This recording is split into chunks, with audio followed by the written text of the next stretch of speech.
밑창은 뭘로 만들어졌다고 생각하고 있었어요? 딱히 생각 안 했던 것 같은데 관심도 없었죠. 관심도 없고, 관심은 1번 디자인, 2번 가죽이냐 아니냐. 가격. 가격. 괜찮아요? 많이 놀랬죠? 인류가 신발을 신은 역사는 굉장히 오래되었습니다. 대략 2만 년이 넘은 것으로 보고 있죠. 하지만 지금 형태의 신발은 19세기 말 정도 약 100년이 좀 넘는 기간밖에 안 되었습니다. 그전에는 주로 가죽, 집, 나무, 실크, 종이, 흙, 금속 등으로 만든 것을 신고 다녔다고 밝혀져 있습니다. 1800년대 중반에 차량용 타이어 고무의 개발의 부산물로 금용 고무 장화를 만들기 시작하면서 신발 안으로 물이 들어오지 않고 불이 나도 발을 보호할 수 있게 되었습니다. 이 고무 장화는 내구성이나 발의 안전, 미끄럼 방지 기능에서는 매우 뛰어났지만 고무 특성상 통기성이 좋지 않아 공기순환이나 땀 배출이 잘 되지 않는 문제점들이 있었죠. 이후 점차 신발 산업이 발전하면서 발바닥 부분에만 고무를 사용하고 어퍼 부분은 천이나 가죽으로 바꾸어서 접착하는 방식의 제품들이 개발되었고, 이로써 소재의 장점은 살리고 단점은 보완할 수 있게 되었습니다. 밑창에 사용되는 러버가 현대 신발의 대부분에 쓰이고 있는 것을 보면 추위나 더위, 불 또는 방수, 미끄럼 방지와 내구성 면에서 중요한 역할을 담당하고 있는 소재임을 알 수 있습니다.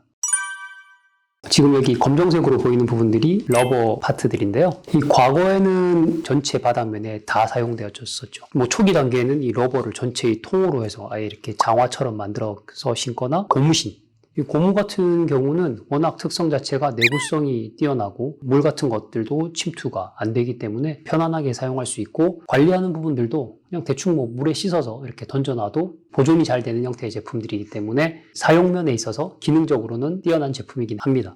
그렇지만 발바닥에 쓰다 보면 무좀이나 이런 문제들, 땀이나 공기 배출이 워낙 잘 안 되다 보니까 그런 문제들이 좀 생겼었고, 무게감이 다른 소재들에 비해서 좀 많이 무거운 편이죠. 그래서 무게감을 어떻게 좀 줄여볼 수 없을까? 발이 천근만근인데 이런 느낌들을 받는 분들이 점점점 늘어났기 때문에 이 부분들을 좀 줄여볼 수 없을까 하는 그런 부분들을 이제 풀어가면서 바닥 부분에 있는 부착하는 기술들이 많이 개발되게 된 거죠. 이런 부분들에 대한 어떤 부착 기술들이 본드나 이런 것들로 그냥 붙이면 된다고 생각하지만 그렇게 해서 붙지를 않거든요. 밑에 면을 이렇게 그라인딩이라고 해서 갈아내는 기술도 굉장히 좋아야 되고, 본드도 특수한 형태의 소재, 위에 붙는 소재와 아래 붙는 소재, 각각의 붙는 소재에 맞는 다른 것들이 사용되어져야 되고, 접착한 다음에 열 처리를 하는 시간에 대한 부분들 꼭 고려해야 되는데, 그런 부분들이 초기 단계에서는 잘 확인되지 못했었기 때문에 과거 제품들 같은 경우에는 이렇게 붙여놨는데 금방 얘가 툭 떨어져 나와버리는, 요즘은 이런 부분들을 잘 해결해서 뒤쪽이나 앞쪽 부분에 작은 포션으로 내구성적인 부분들도 가지고 가면서도 또 미끄럼 방지의 문제도 해결하고, 무게를 빼기 위해서 두께나 볼륨은 적게 하고 바닥면에서 보자면 차지하는 면적은 크진 않지만 본인이 해야 될 일은 하고 있는 거죠.